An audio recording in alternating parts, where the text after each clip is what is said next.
papasalamat ako sa inyo sa call nyo na mag-resign ako bilang Senate President kasi ibig sabihin, nire-recognize nyo pa rin ako as Senate President.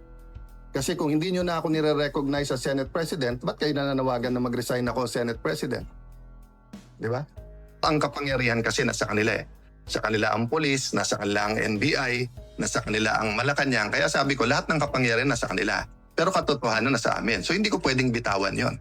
Kailangan lumaban tayo doon. Kasi kung hindi, after this, all you have to do is to get one senator plus Malacanang.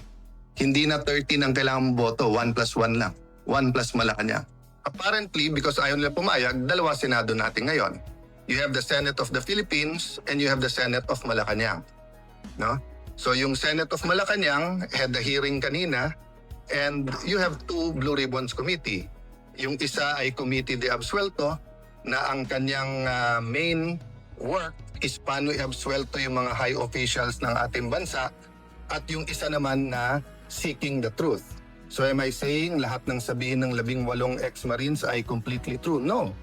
What I'm saying is nga, give them a chance. I heard they have other evidence, including videos. I heard that if they come out and there's full support na nararamdaman, may iba pang mga witnesses na may mga dokumento, may mga ebidensya na lalabas din. So as a nation, we have to decide whether the Senate will be under the thumb of Malacanang. And now that it is very clear to us that the biggest ever corruption scandal is the flood control scandal, if it's acceptable to us that we witnessed this morning, the biggest cover-up committee hearing of our generation.